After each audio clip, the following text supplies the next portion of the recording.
اس کے تجربات کا نچوڑ ہوتی ہے، اور کمال محبت کے ساتھ اس کی سراسر بھلائی مقصود ہوتی ہے، اور باپ وہ وصیت اپنے بیٹے کو کرتا ہے، اور یہاں وصیت کرنے سے قبل کتنے پیار بھرے انداز میں یا بنیا، اے میرے پیارے بیٹے، احفظ انی اربعن و اربعن، میں تمہیں 4 چیزیں بیان کرتا ہوں اور 4 چیزیں اس کے ساتھ جڑی ہوئی ہیں، تو یہ 8 چیزیں تم یاد کر لو۔ لا یضرک ما عملت معہن، اگر یہ تیرے عمل کا حصہ بن جائیں تمہیں زندگی میں کبھی نقصان نہیں ہوگا، زندگی میں تم شر سے بچے رہو گے، برائی سے بچے رہو گے، نقصان سے بچے رہو گے، تمہارا باطن تمہارا ظاہر اچھا رہے گا اگر ان 4 چیزوں کو 4 چیزوں کے ساتھ جوڑ کر کے اپنے عمل کا حصہ بنا لو۔ فرمایا ان اغنى الغنى العقل، سب سے بڑا غنا، سب سے بڑی دولت مندی، سب سے بڑی ثروت عقل ہے۔ اگر کسی کو عقل کا رزق دیا گیا ہے تو وہ سب سے بڑا دولت مند ہے۔ اگر اس کے پاس مال و متاع بہت سارے ہیں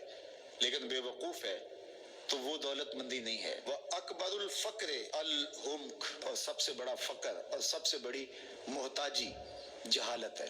سب سے بڑی دولت مندی عقل ہے، اور سب سے بڑی غربت، سب سے بڑی غریبی اور سب سے بڑا فقر اور محتاجی بے وقوفی ہے۔ وَأَوْحَشَ الْوَحْشَةُ الْعُجْبُ، اور سب سے بڑی وحشت تنہائی عجب ہے، خود پسندی ہے، اپنے آپ کو دیکھنا کہ میں بہت کچھ ہوں۔ جو شخص اپنے آپ کو دیکھتا رہتا ہے اور وقت اپنے آپ کو ہی لوگوں کے سامنے پیش کرتا رہتا ہے بنا سنوار کے، وہ تنہا ہو جاتا ہے۔ لوگ اس کی ان خوبیوں کا بھی انکار کر دیتے ہیں جو خوبیاں واقعتاً اس کے اندر موجود ہوتی ہیں۔ اگر پاؤ ہے تو اپنے آپ کو سیر نہ بتاؤ، لوگ پاؤ کا بھی انکار کر دیں گے۔ تو جو جس حالت میں ہو وہی حالت لوگوں کے سامنے ہونی چاہیے، بلکہ اس سے اگر کم ہو۔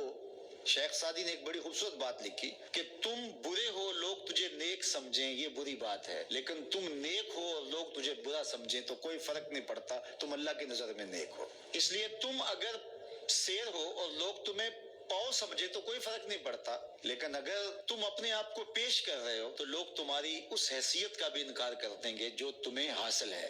وَأَكْرَمُ الْحَسَبِ حُسْنُ الْخُلُقِ، سب سے اچھا جو حسب و نسب ہے وہ کیا ہے؟ میں فلاں ہوتا ہوں، میں فلاں ہوتا ہوں، میں فلاں کا بیٹا ہوں، فلاں قبیلے سے میرا تعلق ہے، میرا باپ بڑا امیر کبیر تھا۔ اپنا حسب نامہ اس طرح لوگ پیش کرتے ہیں، مجھے جانتے ہو کہ میں فلاں ابن فلاں ہوں۔ سیدنا علی المرتضیٰ فرماتے ہیں بہترین جو حسب ہے جو آپ پیش کرتے ہیں وہ کیا ہے؟ حسن الخلق، تمہارے اخلاق کیسے ہیں، تمہارا خلق گواہی دے گا کہ تم اچھے خاندان کے چشم و چراغ۔ مشکاست کے خود ببوئت نہ کہ عطار بگوئت۔ فارسی کا ایک مقولہ ہے کہ خوشبو وہ ہوتی ہے جو خود بتائے کہ میں خوشبو ہوں۔ خوشبو بیچنے والا بتاتا پھر ذرا سونگھ کے دیکھیے یہ بڑی اچھی خوشبو ہے، ذرا سونگھیے، کہا یہ بتانے کی ضرورت نہیں۔ حضرت علی المرتضیٰ فرماتے ہیں تمہارے خلق کی خوشبو سے لوگ سمجھ جائیں گے یہ کون ہے، تمہارے اخلاق اتنے اچھے ہوں کہ لوگ پہچان جائے تم کون ہے۔ تو بہترین حسب و نسب کیا ہے؟ اپنے بیٹے حضرت امام حسن رضی اللہ تعالیٰ عنہ کو بتا رہے ہیں، مجھے بتائیے امام حسن سے بہتر نسب اور حسب کس کا ہو سکتا ہے؟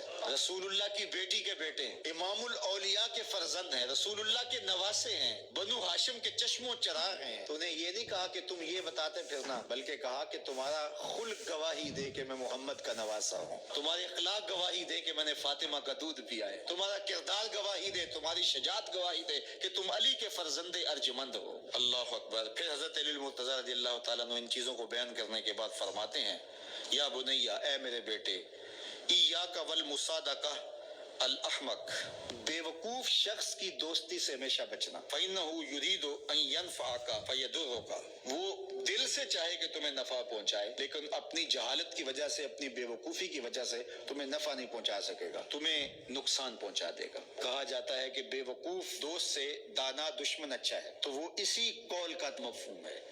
آپ نے اپنے بیٹے حسن کو یہ نصیحت کی، یہ نصیحت پلے باندھنے، اور کبھی بھی جاہل اور بے وقوف سے دوستی رکھیں، اسے رویہ اچھا رکھیں، سلوک اچھا کریں، اس کے لیے خیر کا ذریعہ بنے۔ آپ یہ مطلب نہیں کہ بے وقوف کو آپ سلام بھی نہ کریں، لیکن دوستی اعتماد آپ اس پہ نہیں کر سکتے۔ وَإِيَّاكَ وَمُصَادِقَةَ الْبَخِيلِ، اور بخیل سے کبھی بھی دوستی نہ لگانا۔ فَإِنَّهُ يَبْعُدُ عَنْكَ أَحْوَجَ مَا تَكُونُ إِلَيْهِ، اس لیے کہ جب تجھے انتہائی ضرورت کا وقت آئے گا تو وہ تجھ سے دور ہٹ جائے گا، اور تو اس پہ توقع لگائے ہوئے ہوگا کہ میرا دوست ہے اور اوکھے ویلے میرے کام آئے گا، لیکن اوکھے ویلے وہ کام نہیں آئے گا۔ تو بخیل سے دوستی کا رب نہیں رکھنا۔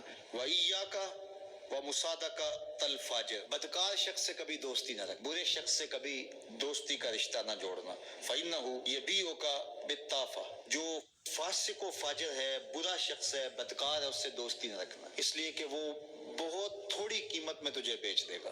اور آخری بات، وَإِيَّاكَ وَمُصَادَقَةَ الْكَذَّابِ، جھوٹے آدمیوں سے کبھی دوست نہیں رکھنا۔ فَإِنَّهُ كَالسَّرَابِ يُقَرِّبُ عَلَيْكَ الْبَعِيدَ وَيُبْعِدُ عَلَيْكَ الْقَرِيبَ، وہ بعید کو تجھے قریب دکھائے گا، قریب کو تجھے بعید دکھائے گا۔ جو چیز قریب ہوتی ہے، جو سراب ہوتا ہے تو دور سے پانی دکھائی دیتا ہے، لیکن جب قریب جا کے دیکھتے ہیں تو سراب ہوتا ہے، پانی نہیں ہوتا۔